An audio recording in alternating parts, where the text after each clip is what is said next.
Good day, and thank you for joining Tyler Duncan Realty Partners for our monthly podcast on this Friday, November 22nd. I'm here with my partner, Brian Duncan, and our colleague, Charles Shapiro. In a minute, I'll have them say hi. But today, we're going to cover what impact and what changes we might see with the new presidential administration, both on the residential market as well as the commercial market. So, Brian, why don't you say hi? Hello, everyone. From Mr. Shapiro, why don't you say hi? Hey, everyone. Listen, usually we wear coats and ties. We look rather formal. I like this look, guys. I like the more informal look for all of us. Awesome. Well, guys, good to have you on today. So Brian's going to start us off. And let me just mention a little bit of information about Brian. So Brian has been with Tyler Duncan Realty Partners for over 20 years. He's a partner in the company. He comes from an economic development background. Before he joined us, he led our county's Office of Economic Development as a director, and he did that for several years. And before that, he also held a similar role in Roanoke, Virginia. And he is one of the rare agents that successfully does both residential and commercial. He's on the residential side. He's a top producer in Maryland. And as I mentioned, he also is involved in commercial transactions and a variety of other stuff within the company. So, Brian, as you know, and Charles, as you know, at the national level, one of the major issues or one of the important issues within the presidential election was the cost of housing, inflation in general, but in particular, the cost of housing. So, Brian, why don't you give us a sense of just sort of the big picture, national level, what's happening with the housing market at the national level? What have we seen over the last few years with the residential housing market? Well, over the last 5 years, prices per square foot went up 50%. On the rental market, they went up 26%. We've seen some recent corrections with that. We anticipate additional corrections. It will be interesting to see if the proposed plethora of federal government initiatives really impact positively or create another 2008 event. One never knows what legislation, what impacts the federal government can create and how we react. Charles, what are your thoughts on the housing market, the national market? Well, it's interesting. First off, it's really great to have Brian on because he's one of the few people that really has a great understanding of both residential and commercial, and most of us don't. It's really sort of hard for us to put that together. I think that we have such an imbalance of supply and demand, and we need so much more housing that it's going to take years for this to work its way through. So if we're expecting real major changes to occur in the next year, 2 years, that just isn't going to happen. We all know that in real estate, especially in the development side, it takes 2, 3, 4, 5 years for things to work its way through. So in order for us to get to this and make affordable housing affordable again, it's going to take a while. Absolutely. Brian, thanks for that context on the national market. Having done that, as many of our listeners know, our primary focus geographically is on the Washington, D.C. and extended metropolitan area, also the Denver market and its extended metropolitan area. Brian, talk a little bit about what you see in the housing market, specifically in the Washington, D.C. and extended metropolitan area. Sure. What's interesting, while the cost continues to go up, it's not as great a rate as it was. The issue really manifested itself to such a large degree right before COVID. We had a supply chain issue. Then when COVID hit, we had a huge supply chain issue. But at the same time, you had all this cash sitting on the sidelines, both from international investors who were trying to buy large quantities of homes because they saw that the rates were going up for the investor. Then you had other people who were trying to get into the Airbnb market. And then the real problem became first-time home buyers were being squeezed out of the market. And those individuals who were also impacted by retirement, were going in and downsizing. So you had 4 different groups being impacted. So a lot of local governments and state governments, started providing incentives for first-time home buyers. and some others. Then we had the tax credits on the federal and the state side. Well, this probably caused some of the issues related to inflation. Okay. And again, as we noted earlier, it's increased per square foot list price by 50%. We don't see it going down a lot. We have seen recent, over the last 3 months, list price starting to decrease. But there's other factors that, impact that. And over the last 3 months, while these prices decrease, it also depends on which county you're in within the Washington metropolitan area. We just got our statistic today, Chad, which we'll talk about Denver later. But Denver's lease market year over year is the highest reduction in lease price in the United States. It went down 5.6 year over year. So we're experiencing 1.9 in our market. As of 2023, the shortage, I realize that's, what we're saying, but over 606,000 houses were brought on the market this year. Okay. So while that is impactful and positive, there's still going to be a shortage, as Charles brought up. There's houses for sale now in the United States. There's never been this many houses for sale in the United States. Part of that was people weren't sure what was going to happen after COVID. Some people were, bought outliner communities, and now they're being called back into the office. So that work from home market is shrinking up a little bit, not a great deal. Then, of course, if we look at median current prices, $409,000 is a significant price increase. And granted, it's caused by inflation and caused by supply, as Charles brought up. Yeah, so I'm gonna talk a little bit about the Denver market in a second. And Brian, as you mentioned, the rental rates for multifamily in the Denver market have dropped down, and it's really a reflection of what we consider more of a short-term excess supply. But it's been such a hot multifamily market. There's been so much inventory added to the market. Charles, before I talk a little bit about the Denver residential market, any thoughts or comments about the Washington D.C. Residential market, extended metropolitan area? Well, it seems to me there's two things. I have a question for Brian after this. That in the D.C. market, there's not large areas of land to develop residential properties. I mean, you just don't. In Denver, you do have areas where we know we can push more housing over here, where you'll drive and you'll see open land. You just don't see that in the Washington area. You go around the Beltway, and where is there the ability to put, thousands of homes? You're pushing, further down 95, further down, out 66 in order to get any sort of housing. But, the question I have for you, Brian, is that you're doing work with both residential and industrial. We know that when interest rates shot up, obviously the cost for everyone was going up. But how do you see the difference in activity in the residential market as compared to the commercial market as interest rates went up? And what do you expect to happen as they start coming down a little bit?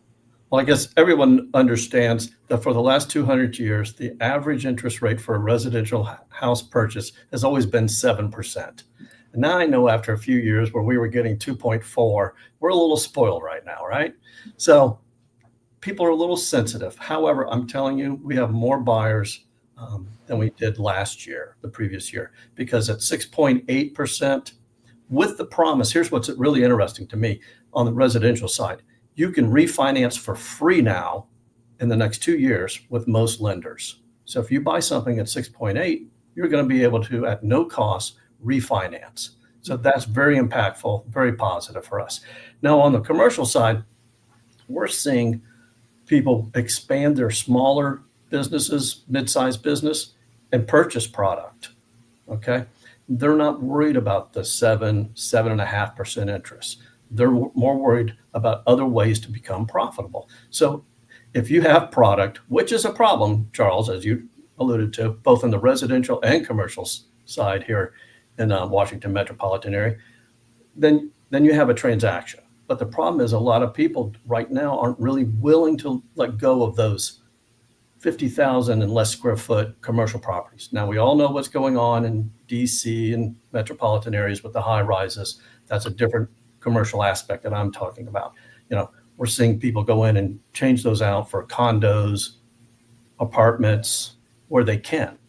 And those are large institutional investors that are doing that. But on the individual small business, residential stuff, it's still, we had a little bit of a slowdown, Charles, in March, April, but then it picked back up in this region. So we'll switch gears a little bit, just talk about the Denver residential market, and Charles is more active in that market, as am I. But so, the Denver residential market has continued to be very strong. It's been a frustrating market, particularly for first-time home buyers, just finding the houses that are affordable. There's certainly a lack of inventory in the Denver market, and that's a function of just continued strong population growth with that market. The economy remains strong for Denver. We're seeing, compared to national statistics, we're seeing low default rates on mortgages. We're also seeing good ratios between job growth and building permits.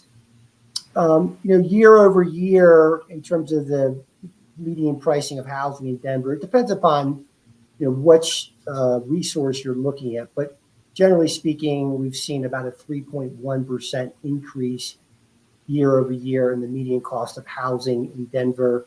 So right now, the median price is at about $593,000.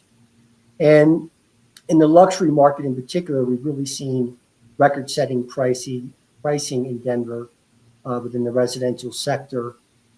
This year compared to last year, as of about October of this year, we've seen the average days on the market for listings about 46 days on the market. And that's a bit of an increase from what we saw last year. Housing was turning over a little bit quicker during 2023. So again, it's with the continued expected population growth, it's continued to remain strong. It has softened a little bit, similar to what the Washington D.C. market, as Brian mentioned, but still a very strong market and challenging for first-time home buyers. Before we get into some policy-related likely changes, Charles, any thoughts on the Denver residential market? I'd be really curious to find out if there were statistics on how many people are selling their homes because of tax increases. My real estate taxes have gone up in the last year by 40%, and I had to protest to make that not almost 100%. I mean, it was really, really bad, and there's a lot of work being done on the state level to keep these increases down.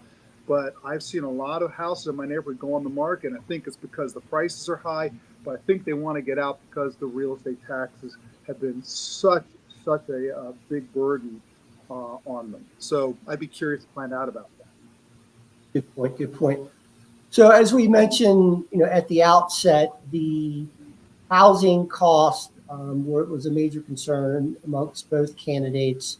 We know that both candidates had put forth some proposed legislation they would enact to help moderate that. So, Brian, why don't you start us off and speak to some of those proposed changes? Some of those proposed changes, thanks, Chad, which I thought was an interesting process, was free up viable federal land for housing to increase the supply. Now, I know in certain areas, and I've already seen some of this in Midwest communities where this is going on, that's going to be a viable option. Charles alluded to already, where are you going to find that land in the Washington metropolitan area? Where are you going to find it in the Atlanta area? It's going to be in the further outlying areas, which is going to increase transportation costs, et cetera, et cetera. But anyways, it's an option. We'll see how that really plays out. Reduce regulations of federal government. Now, I guess what we're talking about here is, are they going to change FHA, Fannie Mae, Freddie Mae lender regulations? Some of that is possible. It does increase the costs. I know the private lenders would appreciate that. I'm not sure how we're going to reduce regulations for delivery times at the federal level, but it was discussed. I'm willing to be open-minded about that.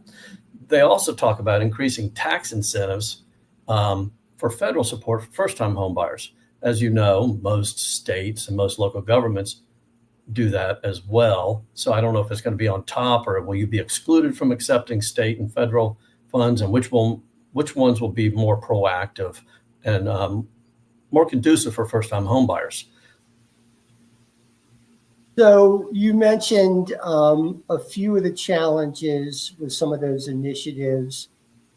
Charles, what do you see as far as some of the challenges with some of those initiatives that Brian mentioned? Well, the time lag, we were talking about earlier. I mean, the development process at its best is a long, long process. And as we've discussed, so many of these initiatives start at the local level. I mean, they really start at, a company wants to develop a piece of land over here, and what's it going to take? And so it's so much at the local level. I don't know how much of this can be done on the federal level, as Brian was saying. And so, I'm in wait and see mode. I'm willing to see whether the federal government can really provide assistance. But again, this is such a local issue that I'm trying to figure out how they can do it and how they can turn this around in 2 or 4 years when people are going to be making decisions about their government again. Yeah, those are great points. And I think all of us, we've seen at many local levels very restrictive zoning and land use policies, which are really creating the problem of the lack of inventory.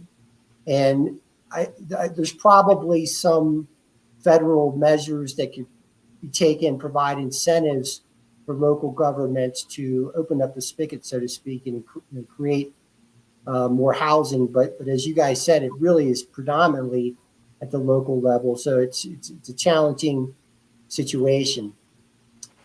So with that, let's switch gears and talk about the commercial market, because we know there also has been some new legislation contemplated to help perk up the commercial market in certain sectors. Charles, why don't you start us off and talk about kind of what's on the table in terms of likely initiatives that will come forth for the commercial sector?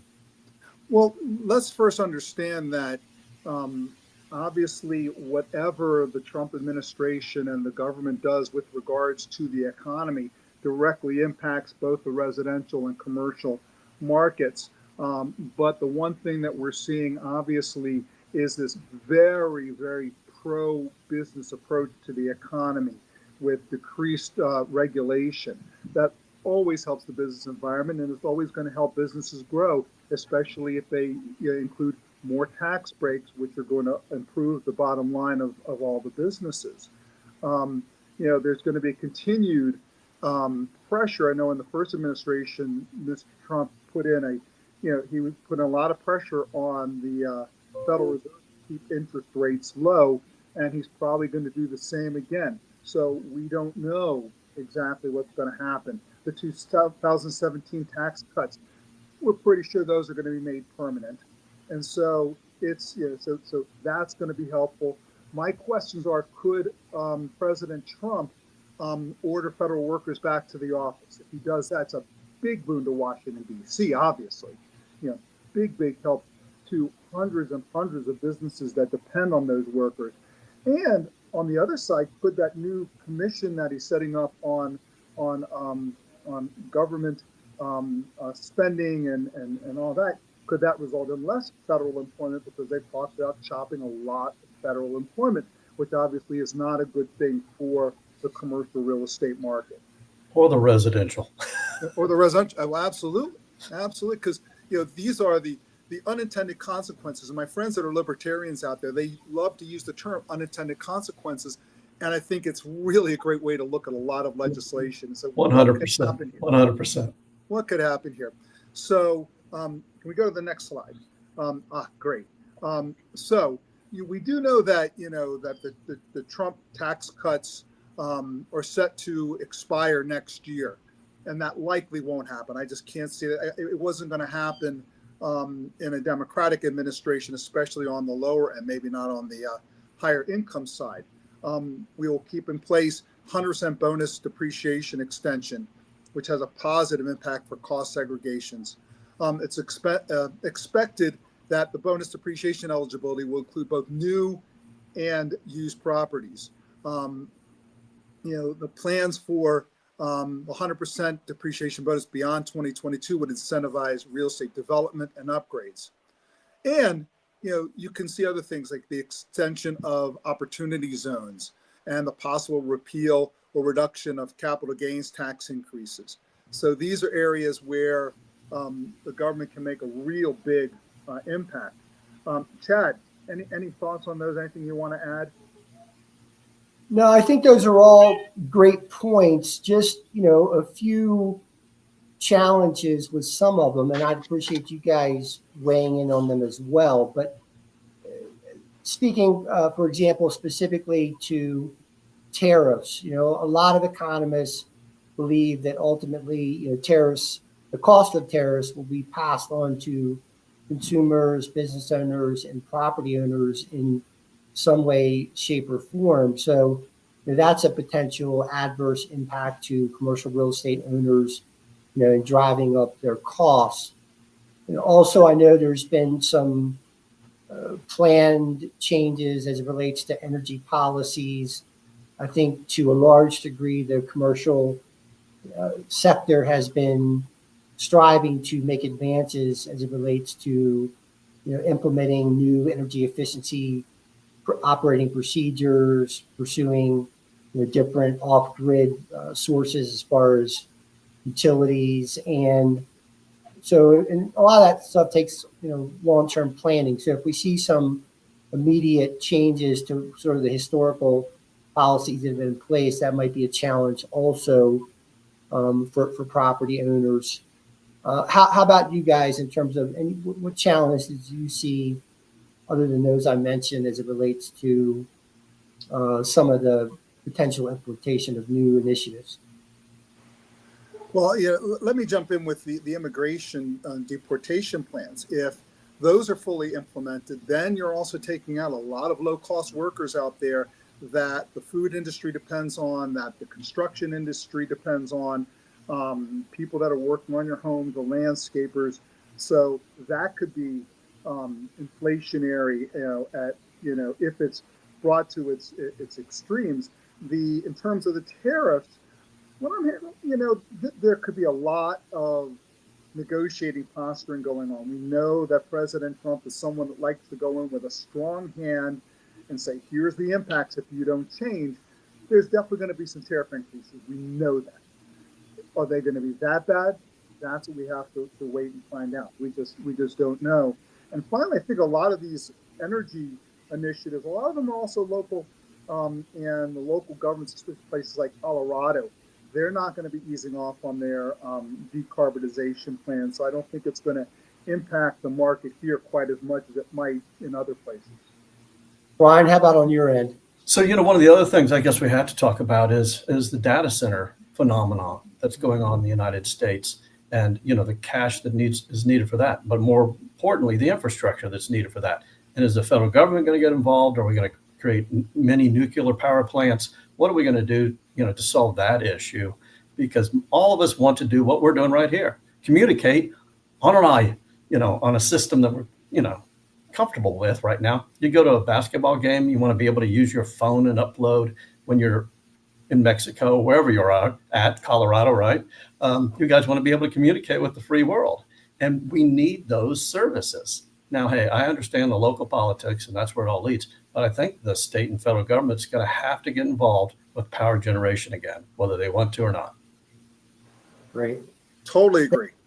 Thank you, guys.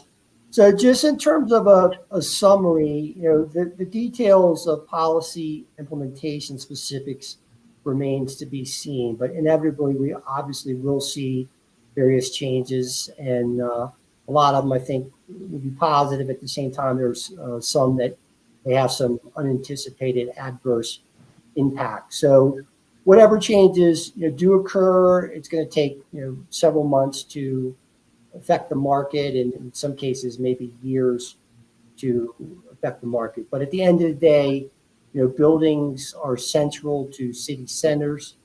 city centers are central to a vibrant community, and those communities are central to vibrant economies. So we do expect more incentives across the board for the different sectors, and particularly for the office sector, to encourage some rebound there in terms of both getting employees back in the offices, but also incentives for conversions into multifamily and other uses, as we're starting to see across major markets across the country. So as always, we appreciate you joining us today. And if we can answer any further questions, our contact information is here. Reach out to us, and we look forward to you joining us next month. Take care.